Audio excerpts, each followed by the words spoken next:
Hi అండి. Welcome back to my channel. ఈరోజు promo చూసుకున్నట్లయితే ఒక టాస్క్‌కి మణికంఠ అనేది సంచాలకుగా ఉన్నారు. అది క్యాబేజెస్‌తో స్నేల్ లాగా పోవాలనేసేసి ఉంది కదా! టాస్క్ అనేది. ఆ టాస్క్‌లో వచ్చేసి సంచాలక్ మణికంఠ అన్నాడు. ప్రేరణ వచ్చేసి "ఏం సంచాలక్ నువ్వు? అసలేమన్నా డెసిషనా నీది? రైట్ డెసిషనేనా?" అనేసి గట్టి గట్టిగా అరుస్తుంది పాపం మణికంఠ అని. కానీ తను చేసిందేమో రౌండ్ చేసేసి ఆ సాక్స్ టీమ్‌లో వచ్చేసి మనకంటానే అందరిని విష్ణుకి సపోర్ట్ చేయలేదు. ఏమి సపోర్ట్ చేయలేదు. సంచాలకుగానే ఫెయిల్ అయితూ వస్తుంది. యష్మితో ఉండి గూడా యష్మి గూడా అట్లా అంతంత మాత్రంగానే యష్మి గూడా అట్లనే సంచాలక్ అనేది రాంగ్ డెసిషన్స్, అన్‌ఫెయిర్ డెసిషన్స్ అనేది ఇస్తుంది. అయితే ఇద్దరు కలిపి ఈ యష్మితో కలిసి ఉండడంతో ప్రేరణకు గూడా గేమ్ ఎఫెక్ట్ అనేది అవుతుంది. తన ఇన్‌ఫ్లుయెన్స్ అవ్వడమో, లేకపోతే తను చెప్పేది తనే అన్‌మూడీగా ఉంటది. అసలు మూడీగా ఉంటుంది యష్మి అనేది. ఏంటో గట్టి గట్టిగా చిరాకుగా గట్టిగా అరిచేది ఎట్లంటే అట్లా చేస్తుంటే ఓవర్ యాటిట్యూడ్‌గా చేస్తూ ఉంటుంది. అది యష్మి అనేది ఎవరికీ నచ్చట్లేదు. ఈ 2 వీక్స్ నుంచి క్లాన్ నుంచి పోయినా గూడా అసలకి ఆమెకి కొంచెం గూడా పొగరనేది తగ్గలేదు యష్మికి. ప్రేరణ గూడా గట్టిగా అరుస్తుంది 2 డేస్ నుంచి గట్టిగా అరచడం మీన్స్ పాయింట్‌లెస్‌గా తనకి ఫేవర్‌గా ఉంటే ఓకే.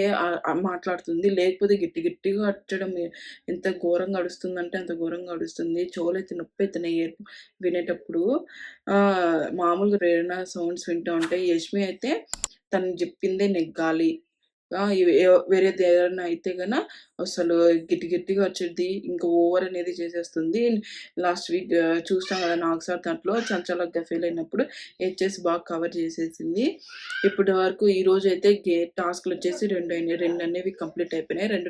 2 టాస్క్‌లొచ్చేసి ఒకటి మనం చూసినట్లయితే స్నేయిల్‌గా ఉండేసేసి క్యాబేజెస్ దొబ్బడము. ఇంకోటొచ్చేసి బెలూన్ టాస్క్. ఇప్పుడే బెలూన్ టాస్క్ అనేది లైవ్‌లో ఉంది. ఫస్ట్ ఒక టాస్క్ అనేది అభయ్ వాళ్ళు గెలిచినారు.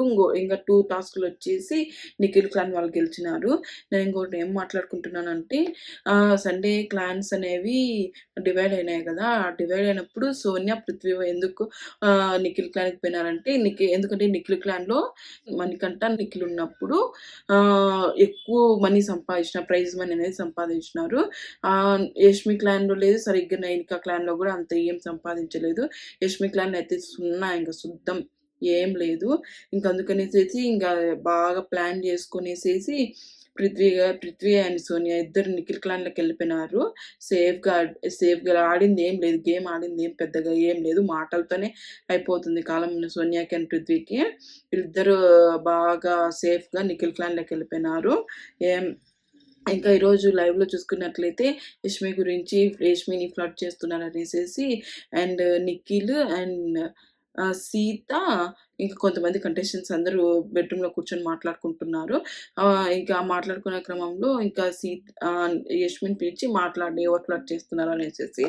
ఇంకా పృథ్వీ అండ్ సోనియా అయితే ఇద్దరు ఒక రూమ్‌లో ఇద్దరు సెపరేట్‌గా ఉన్నట్లు ఏదో ఎక్కడికో ట్రిప్‌కెళ్ళినట్లు అట్లా ఉంటారు. ఇద్దరు కూర్చొని ఏదేదో మాట్లాడుకుంటా ఉంటారు. ఈరోజొచ్చేసి పృథ్వీని అడిగింది సోనియా జెలసీగా ఫీల్ అయ్యి, "ఏంటి నువ్వు యష్మిని ఇష్టపడుతున్నావు గదా! అక్కడ అట్లా అదే అనుకుంటున్నారు" అనేసేసి, "ఏంట్రా?" అనేసేసి వచ్చి అడిగింది సోనియా పృథ్వీని. అలా ఏం లేదని ఇట్లా అనుకోని నవ్వుతా ఉన్నాడు పృథ్వీ సోనియాని చూసి. సోనియా అయితే భలే జెలసీగా ఉంది అసలకి. ఏదైనా ఆ పిల్లకే ఉండాలి. నిఖిల్ అయినా తనకే కావాలి. పృథ్వీ అయినా తనకే కావాలి. ఇద్దరిని పక్కన కూర్చోబెట్టుకొని ఏదో ఒక బాడీ బిల్డర్స్ సెక్యూరిటీగా ఉంటారు కదా! అట్లా చూస్తుంది సోనియా అయితే వాళ్ళిద్దరిని. ఈరోజైతే టాస్క్‌లయితే బాగా రచ్చరచ్చగా అయిపోయినాయి. ఎపిసోడ్ వస్తుంది కదా! చూసి మీకెలా అనిపించింది? ఎలా ఫీల్ అయినారు ప్రేరణ గురించి అండ్ మనకంట సంచాలకుడి గురించి కామెంట్ సెక్షన్‌లో కామెంట్ చేయండి. ప్లీజ్ ఒక లైక్ అనేది కొట్టండి. మీకోసం వీడియోస్ అన్ని తీస్తున్నాను కదా! బిగ్ బాస్ రివ్యూ ముందు కంటే ఎపిసోడ్ కంటే ముందే అప్డేట్స్ ఇస్తున్నాను కదా! Please like and subscribe. Thank you.